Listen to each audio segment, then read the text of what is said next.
morning, Gators. I'm Alex. And I'm Abby. Welcome back to another edition of Swamp Talk. We hope you enjoyed your first full week back.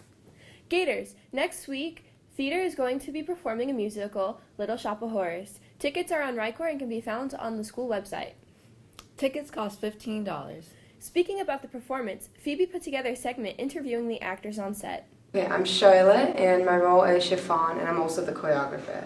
My name is Caleb Smith, and I play Mushnik. I'm Gabriela Hernandez, and I am Crystal.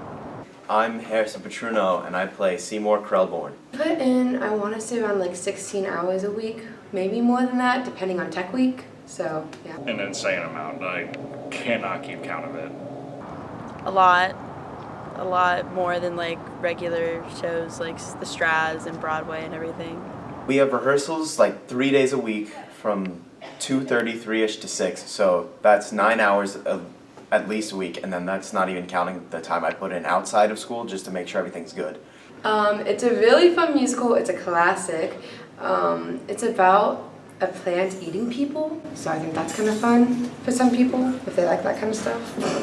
To support our school and our funding and our theater troupe, because we put a lot of time and effort into this, so it would be very appreciated. I think it's a very funny show. I think that there's a lot of twists in it that you wouldn't necessarily expect.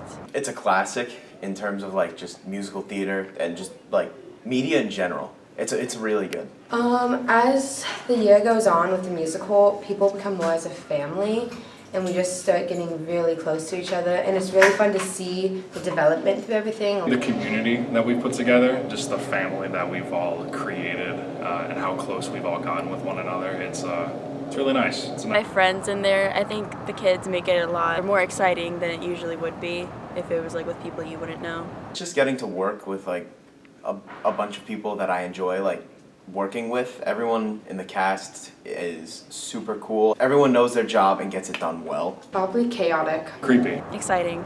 Spectacular. Where the cabs don't stop. Downtown. Thank you, Phoebe. The show sounds like it's going to be great. Be sure to come out to support our fellow Gators. The show premieres at the Wesley Chapel Performing Arts Center on January 19th through the 23rd. Gators, do you know what's happening around the world? I sure don't.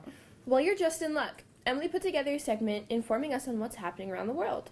What's up, Gators? I'm Emily, and welcome back to What's Happening Around the World with Emily. Dynamite, Blood, Sweat, and Tears, Spring Day, any of those ring a bell? 2 teenage girls were reported missing in Pakistan last week and have been found more than 750 miles away from their home. And get this, they were attempting to travel to South Korea to meet a K-pop superband, BTS.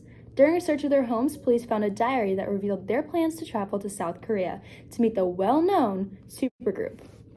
Speaking of well-known, former Pope Cardinal George Pell was announced dead on Tuesday after being admitted to a Rome hospital for a hip replacement surgery. The operation was successful, but unfortunately, Pell later suffered from a cardiac arrest. A NASA mission has spotted an Earth-sized exoplanet orbiting a small star about 100 light years away. So just to put that into perspective, that's about 1.8 million years of traveling to get to. The exoplanet is named TOI 700e and is likely rocky and about 95% the size of our Earth. This planet was detected using NASA's Transitioning Exoplanet Survey satellite. Moving on to some more interesting news, a viral video raises $100,000 for an 82-year-old Walmart employee, allowing him to retire. Rory McCarty was shocked to find an 82-year-old Navy veteran still grinding out an 8 to 9 hour shift at Walmart. He realized at the moment he could put his social media influence towards a good cause, helping raise $108,000 in just a few days. McCarty gave it all to the man to help him finally retire. Speaking of raising money, 4 brothers are close to the world's first 3,000-mile row across the Atlantic, raising $80,000 for charity. In a few days, 4 brothers will set the world record as the first rowing team made entirely of brothers to cross the whole Atlantic. That's all the news I have for you guys. Back to the anchors. Thank you, Emily. That was some interesting information. Some other information has come to our attention. Daniel wants to share the weather for the weekend. Hello Gators, I'm Daniel, and I'm here with the weekend weather. And for this nice weather outside, we will be experiencing low temperatures with today being a high of 64 degrees and a low of 49 degrees, and a 50% chance of rain. Saturday, we will have a high of 54 degrees and a low of 40 degrees. And lastly, on Sunday, we have a high of 62 degrees and a low of 36 degrees. That's all I have here for today, Gators. Back to the anchors for more.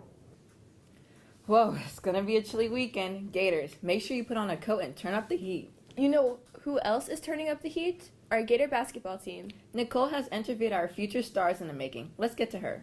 Hi guys, I'm here with Jordan Massey. My name is Jason Troutman. My name is Landon Collier. I play point guard. I'm a junior. I'm a forward and I'm a senior. I'm a sophomore and I play like shooting guard and forward. So how is the season going so far? It's been good. We're 12-6. We played some tough games, some tough teams, but we've been doing good. Pretty good actually. I'm confident. I'm enjoying it very much.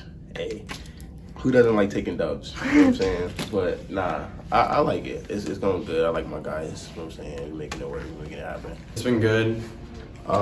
We've gone against some good teams and it really showed like who we are as a team. We've definitely gotten better from like the start of the season. We've improved a lot. And what are your future hopes for the rest of the season?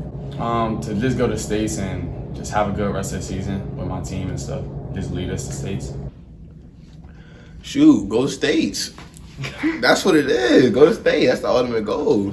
But we gotta start small. I'm in districts and regionals, you know what I'm saying, and so on and so forth.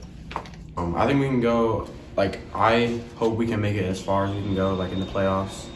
I think we're good enough to, like, play against a lot of the good Tampa teams. Yeah, I think we can go against some good competition and win. What has been the most humbling moment from all of this season? Losing to Jesuit, because I feel like we should have won that game, and we played a good game, but it was pretty good. I feel like a humbling experience was going into a game thinking and knowing we were going to win, and then, like, it turned backfiring. I feel like you can never judge before a game. That's a lesson. Probably when we went against Slam Tampa, we thought we were gonna like do better than what we did. Like we went into it thinking a certain way, and then when we were like faced with adversity, like we folded and we played a little worse than we knew we could play. Thank you, Nicole. That's all for today, Gators. Enjoy your weekend. Stay tuned for next week's episode of Swamp Talk.